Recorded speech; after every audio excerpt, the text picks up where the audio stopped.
বন্ধুরা আছে না, তাদেরকে বলবেন ওই তোর দাদু যে কবরটাতে শুয়ে আছে, তোর নানা যে কবরটাতে শুয়ে আছে, ওটা আমাদের ভাইজান নওশাদ সিদ্দিকীর জন্য এখনো তোর দাদুর কবরটা অক্ষত আছে রে, নালে মোদি দখল করে মদের কারখানা বানিয়ে দিল, কিছু করতে পারতো না তোর দিদি। বলবেন ওদেরকে তুই দিদি দিদি করছিস, তোর দিদি তোর দাদুর কবরটাকে বাঁচানোর কথা ভাবেনি।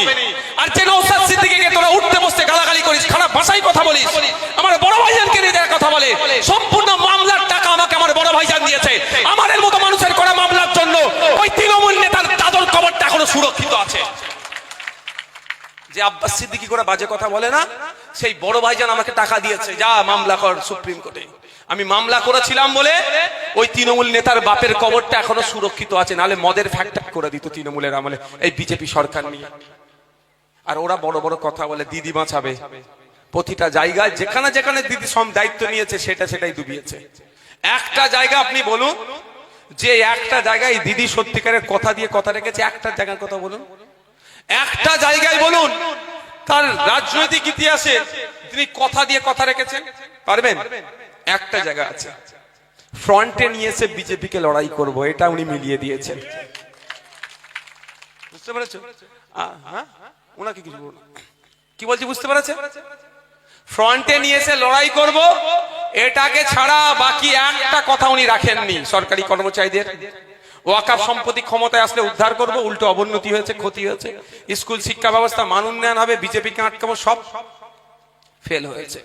আমি বক্তব্য শেষ করব, একটা শুধু আমার কাছে একটা প্রতিশ্রুতি আপনাদের কাছ থেকে চাই, দেবেন? তার আগে বলে দিচ্ছি, হাত তুলে ওয়াদা করতে হবে, যার ইচ্ছা হবে হাত তুলবেন, নাহলে তুলবেন না। কিন্তু আগে শুনে নিন, ওয়াদাটা আমি আইএসএফ কে ভোট দেওয়ার জন্য কিন্তু করাবো না। কি বললাম? আইএসএফ কে ভোট দেওয়ার জন্য কিন্তু ওয়াদাটা আমি করব না, করাবো না। ওয়াদাটা আমি করতে বলবো এই জন্যই, যখন মাদ্রাসা, মসজিদ, ঈদগাহ, কবরস্থান, খানকা কেড়ে নেওয়ার অপচেষ্টা চালাচ্ছিল বিজেপি, সেই সময় মমতা ব্যানার্জি আমাদেরকে দিল্লিতে যাওয়ার নিদান দিয়েছে। তাই আজকে আমরা ওয়াদা করছি, 2026 সাল আসছে, যারা যারা আদা করতেছেন হাত তুলুন, যে তৃণমূল দিল্লিতে যাওয়ার নিদান দিয়েছে ওই তৃণমূলকে একটাও ভোট দেবো না, আমরা ওয়াদা করবো। ওয়াদা হচ্ছে তো নাকি ভাই? হচ্ছে তো নাকি? জোর করে আমি কারো হাত তোলাচ্ছি তো না, আমি আইএসএফ কেও কিন্তু ভোট দিতে বলছি না, তৃণমূলের বিরুদ্ধে ভোটটা দিতে বলছি। হবে তো নাকি? ওয়াদাটা হচ্ছে তো নাকি?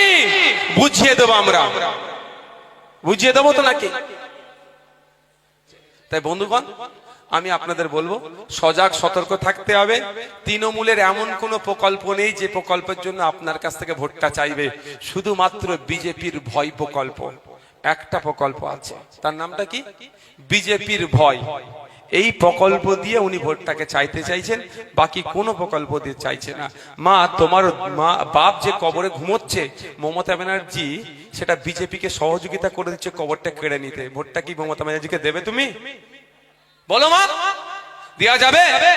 আর ওই কবরটা যাতে ঠিক থাকে, তুমি গিয়ে একবার জিয়ারত করতে পারো। তোমাদের আব্বাস সিদ্দিকী আমাকে টাকা দিয়েছে, সুপ্রিম কোর্টে মামলা করতে পাঠিয়েছে, এবার কোথায় ভোট দেবে তুমি দেখো। কি বলছি বাপ, বুঝতে পেরেছো? শুধু তোমার বাপের নয়, যে তোমাদের পাড়াই মা যে তৃণমূলের নেতা, তার দাদর কবরটাকে বাঁচানোর জন্য আব্বাস সিদ্দিকী আমাকে মামলা করতে পাঠিয়েছিল। তাদের হোশ নাই, যখন হোশ ফিরবে একই সকাল রাতের চেয়ে অন্ধকার হয়ে যাবে তাদের জন্য। তারা যা করছে তারা করুক, আমাদের কি করে যেতে হবে? মানুষের জন্য কাজ। আমি কিন্তু হাত তুলে ওয়াদা করাইনি আইএসএফ কে ভোট দেওয়ার জন্য, করেছি কি? নালে বলবে ভাইজান আসলো হাদা করিয়ে দিল, এটা উচিত হয়নি। আমি আইএসএফ কে ভোট দেওয়ার জন্য ওয়াদা করিনি, আমি ওয়াদা করেছি তৃণমূলের বিপক্ষে ভোট দিতে হবে। নোটা আছে, যাও না, সবার লাস্টের সুইচটা দাও, ওখানে গিয়ে দাও। হবে ভালো লাগেনি, প্রার্থী পছন্দ হয়নি, স্যার নিচে কেন? কদিন আগে আমার কাছে পঞ্চায়েতের ট্যাক্স কালেক্টররা গিয়েছিলেন, জানেন তো, আপনাদের এখানে আছে তো। তারা চরম শোচনীয়তার মাধ্যমে শোচনীয়তার শিকার হচ্ছে, আর্থিক বিপর্যয়ের সম্মুখীন হচ্ছে। অনলাইন করে দিয়েছে, অনলাইনে আবার 3টে অপশন করে দিয়েছে, সেলফ সার্ভিস হয়ে গেছে, পঞ্চায়েত ডাইরেক্ট নিতে পারছে, আবার ট্যাক্স কালেক্টররা নিতে পারছে। ফলে তাদের আর্থিক বিপর্যয় এসেছে। তো তারা কিছু গিয়ে আমাকে তাদের অভিযোগটা জানিয়েছিল। আমি তাদেরকে একটা কথা বললাম, আমাকে জানাতে এসেছে বলে তাদেরকে বলি আমি জ্ঞান দিচ্ছি না। এই এত বকাবকির কি আছে? আমাকে জানাতে এসেছে বলে আমি তাদেরকে জ্ঞান দিচ্ছি না। আমি তাদেরকে বললাম, তাদের কাছে আমি একটা বিষয় বললাম যে আপনাদের এই সমস্যাটা সমাধান করার জন্য কি সংবিধান কোনো প্রভিশন দিয়েছে, রেখেছে? অবশ্যই রেখেছে। এই পঞ্চায়েতের এই সমস্যা সমাধানের জন্য পঞ্চায়েতি ব্যবস্থা আছে। এই পঞ্চায়েতি ব্যবস্থা যাতে ঠিকঠাক করে চলে তার জন্য কে আছে? পঞ্চায়েত ও গ্রাম উন্নয়ন দপ্তরের সচিব আছে, আধিকারিক আছে। ওই সচিব বা আধিকারিক ঠিকঠাক কাজ করছে কি করছে না, তার কাজের মধ্যে গ্যাপ হচ্ছে কি হচ্ছে না, সে সত্যিকারের অর্থে মানুষের জন্য কাজ করছে কি করছে না, ওইটা দেখভালের জন্য আবার আপনি একটা লোক রেখেছেন। সেই লোকটার নাম কি? গ্রাম ও পঞ্চায়েত উন্নয়ন মন্ত্রী। পঞ্চায়েত ও গ্রাম উন্নয়ন মন্ত্রী আপনি একটা লোক রেখেছেন। সেই লোকটার মাইনে আপনি দিচ্ছেন 1.5 লক্ষ টাকা। আপনি ভোট দিয়ে একটা লোককে ঠিক করলেন যে দেগঙ্গার আমলিয়ার কৃষকের উৎপাদিত ফসলের সঠিক যাতে দাম পায়। এক কথায় কৃষকরা সার্বিকভাবে যাতে উন্নতি সাধন করে, স্বামীনাথন কমিশনের সুপারিশগুলো বাস্তবায়ন করতে হবে। সেই জন্য আপনি একটা লোককে ঠিক করলেন। সেই লোকটার নাম কি? পদটার নাম কি? Agriculture minister. মাইনে দিচ্ছেন 1.5 লক্ষ টাকা মাসে মাইনে দিচ্ছেন, দিয়ে তাকে আপনি ঠিক করেছেন। কিন্তু তারপরেও বলুন, স্বামীনাথন কমিশনের সুপারিশগুলো বাস্তবায়ন হচ্ছে? স্বামীনাথন কমিশনের সুপারিশের মধ্যে একটা গুরুত্বপূর্ণ সুপারিশ আপনারা জেনে রাখুন। এখন তো ফুলকপির সিজন, হ্যাঁ তাই তো নাকি? ফুলকপি তো নাকি? এই ফুলকপি বাঁধাকপি, স্বামীনাথন কমিশনের সুপারিশ হচ্ছে ফসলের 3 গুণ দাম দিতে হবে। আমি ফুলকপি বাঁধাকপির দাম দিয়ে বলছি। ফুলকপি বাঁধাকপি চাষ করতে গেলে একটা খাবার উপযুক্ত পর্যন্ত ফুলকপি হতে ধরলাম 3টে টাকা খরচ হয়। স্বামীনাথন কমিশন বলছে ওই ফুলকপিটা চাষি 9 টাকায় বিক্রি করবে।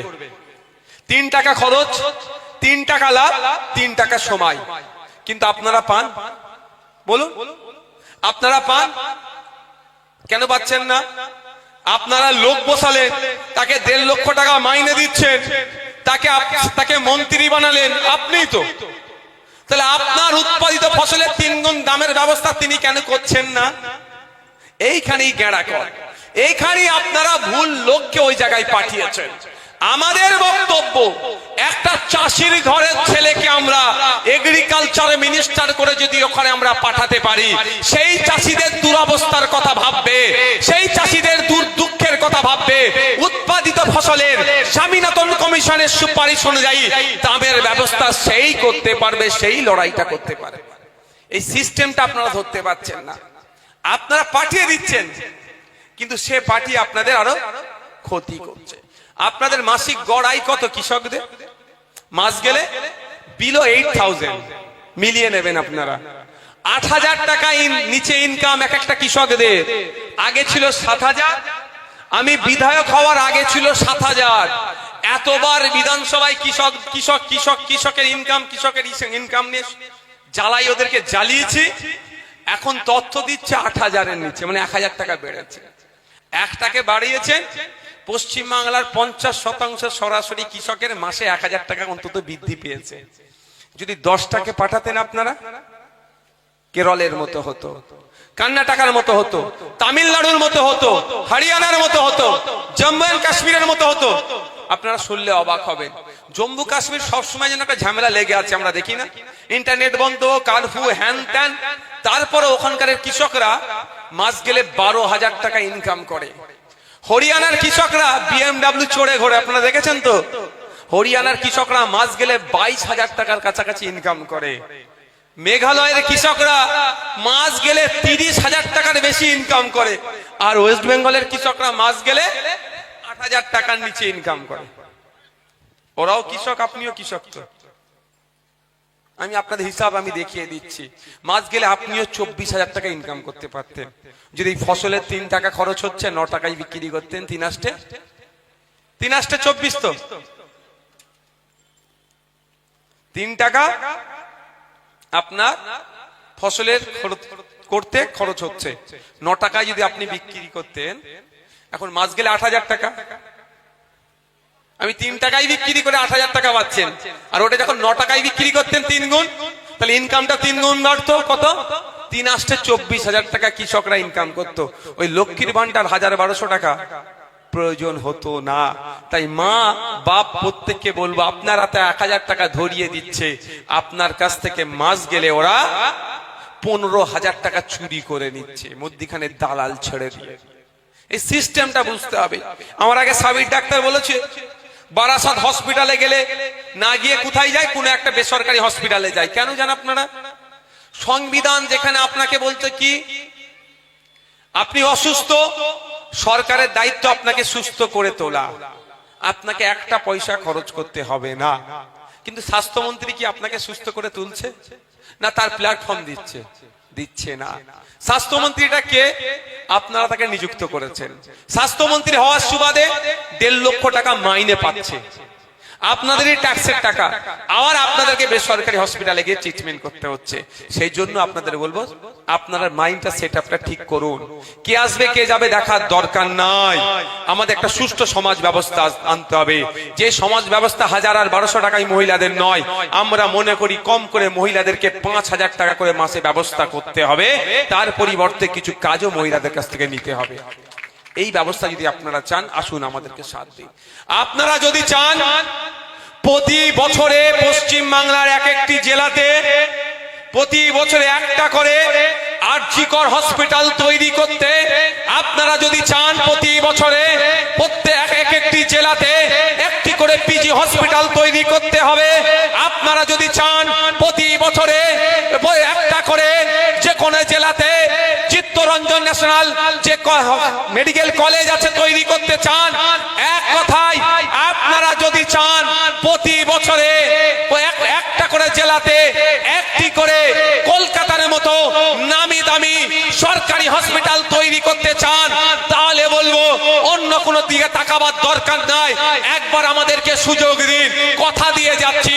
পিজি হসপিটাল আপনার এই আপনার দক্ষিণ 24 পরগনায় একটা হবে, উত্তর 24 পরগনায় পিজি হসপিটাল হবে, ঝাড়গ্রামে পিজি হসপিটাল হবে, পুরুলিয়াতে পিজি হসপিটাল হবে, বাঁকুড়াতে পিজি হসপিটাল হবে, মালদাতে পিজি হসপিটাল হবে, মুর্শিদাবাদে পিজি হসপিটাল হবে, দার্জিলিং এর মতো জায়গাতে পিজি হসপিটাল আমরা করে দেখাবো। দার্জিলিং এর মানুষকে, ঝাড়গ্রামের মানুষকে, আমডাঙ্গার মানুষকে, দেগঙ্গার মানুষকে কলকাতায় পিজি হসপিটালে গিয়ে চিকিৎসা নিতে হবে না। এই পিজি হসপিটাল উঠে গিয়ে আমডাঙ্গার মানুষকে তার দরে এসে পরিষেবা দেবে, তার ব্যবস্থা আমরা করব। এটা সম্ভব, এটা সম্ভব। কিন্তু কলকাতার বাবুরা আপনাদেরকে এই সুবিধা দেবে না। আর আমরা বলছি কি, একটা সরকার আসলে 5 বছর টাইম পাওয়া যায়, তো 5 বছরে 5টা আমরা পিজি হসপিটাল তৈরি করে দেবো, সম্ভব। এবছরে হেলথ বাজেট কত জানেন? 25,000 কোটি টাকা। যদি গুনতে দেওয়া হয় 100 টাকার নোটে, সারা জীবন পার হয়ে যাবে। 100 টাকার নোটে যদি 25,000 কোটি টাকা দেওয়া হয়, সারা জীবন পার হয়ে যাবে, গুনে শেষ করতে পারবেন না। ঠিক আছে? তাহলে ওই 25,000 কোটি টাকা এক বছরে পশ্চিমবাংলার হেলথ বাজেট। আর একটা এমস যে হয়েছে কল্যাণীতে, জানেন তো? ওই এমস তৈরি করতে কত টাকা খরচ হয়েছে জানেন? এমস এর বাজেট 850 কোটি টাকা, মনে আমি তো 1,000 কোটি টাকা। তাহলে প্রতি বছর সরকার যদি চাই ওই 25,000 কোটি টাকা থেকে মাত্র 1,000 কোটি টাকা যদি বার করে, এক একটা জেলায় এক একটা এমস হয়ে যাবে। একটা জেলায় একটা এমস মানে সেই জেলার মানুষকে আর কলকাতায় ছুটে যেতে হবে না। পলিসি আছে। দেখুন, এই হাওয়াই কথা নওশাদ সিদ্দিকী বলেন, এটা মাথায় রাখবেন। হাওয়াই কথা আমি বলি না, যুক্তি আছে, সেই যুক্তি দিয়ে আমি প্রমাণ করে দিতে চাই। আমি অনেক আগে বলেছিলাম, 2 বছর আগে 21শে জানুয়ারি রাজ্যের অর্থনৈতিক দুরবস্থা নিয়ে যখন রাজ্য সরকার খিদুনি গাইছিল, মানে নাকে কান্না কানছিল, সরি খিদুনি না, নাকে কান্না কানছিল, তখন কি বলেছিলাম? 6 মাসের জন্য 6 মাসের জন্য অর্থ দপ্তরটা আমাকে দিয়ে দিক। আমি বলেছি পুলিশ প্রশাসন কিচ্ছু আমার লাগবে না, 6 মাসের জন্য অর্থ দপ্তরটা আমাকে দিয়ে দিক। পশ্চিম বাংলার বেহাল অর্থনৈতিক চাকাকে আমি ঘুরিয়ে দেবো। সে জায়গা আছে। কেন? সে জায়গা আছে তো। কি কি আছে ভাই, সবটা বলা যাবে না। আগামী দিনে আপনারা দিলে দেখাবো কোনো প্রকল্প বন্ধ হবে না, বরঞ্চ 1000-এর পরিবর্তে 5000 করে মায়েরা পাবে।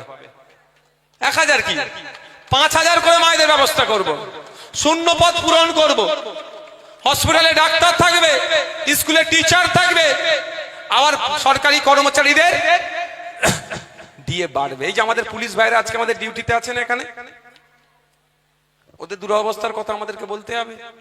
খোঁজ নিয়ে দেখুন এক একটা পুলিশ কতক্ষণ ডিউটি করছে, 12 ঘন্টা 14 ঘন্টা, কিন্তু সরকারি কর্মচারী কতক্ষণ ডিউটি করে? 8 ঘন্টা। তার বাইরে কেন ডিউটি করবে? ওর প্রতিবাদ আমাদেরকেও করতে হবে। কেন্দ্রীয় সমাহারে ডিএ দিতে পারেনি, কিন্তু ডায়লগ দিয়েছিল কত 2011 সালের আগে, কেন্দ্রীয় সমাহারে ডিএ দিতে হবে, দেবো। তাদের জন্য কথা বলতে হবে না? এই যে সিভিক ভলেন্টিয়াররা আছে, একটা কনস্টেবলের থেকে কম অংশে কাজ করে এরা। এই সিভিক ভলেন্টিয়ার গুলো কারা? আপনার আমার বাড়ির ছেলে মেয়ে তো নাকি? এর বাইরে কেউ আছে না? ওরা অন্য কোনো যন্ত্র দিয়ে তৈরি হয়েছে, অন্য কোনো গ্রহ থেকে আসেনি তো? আমার অন্য কোনো গ্রহ থেকে এসে যায়নি তো সিভিক ভলেন্টিয়ার? আমার আপনার ভাই তো নাকি? আপনার আমার বাড়ির ছেলে তো? 2019 সালে সমকাজে সমবেতনের কথা বলা হয়েছে। একটা সিভিক ভলেন্টিয়ার কনস্টেবলের থেকে কোনো অংশে কাজ কম করেনি। কনস্টেবলের মাইনে 30,000 35,000 টাকা, ও কেন 9,000 10,000 টাকা হবে? ও 9,000 ছিল, 1,000 বেরিয়েছে, সেটাও আমার জন্য। সেই বিধানসভাতে যেই দিনই মুখ্যমন্ত্রী আছে সিভিক ভলেন্টিয়ারের কথা বলি, বাধ্য হয়ে বাড়িয়েছে 1,000, কিন্তু 1,000 হবে না, 1,000 হবে না। সমকাজে সমবেতন, তাদের কনস্টেবলের মতো মাইনে দিতে হবে। এই আওয়াজটা আমাদেরকে তুলতে হবে। আমরা সমাজ ব্যবস্থা পরিবর্তন করতে এসেছি, তা যে অন্যায়গুলো হচ্ছে তার বিরুদ্ধে কথা বলতে হবে। তা বন্ধুগণ, বক্তব্য শেষ করছি। আশাকর্মী থেকে শুরু করে যারা যারা কাজ করছে তারা ঠিক তার মাইনে পাচ্ছে।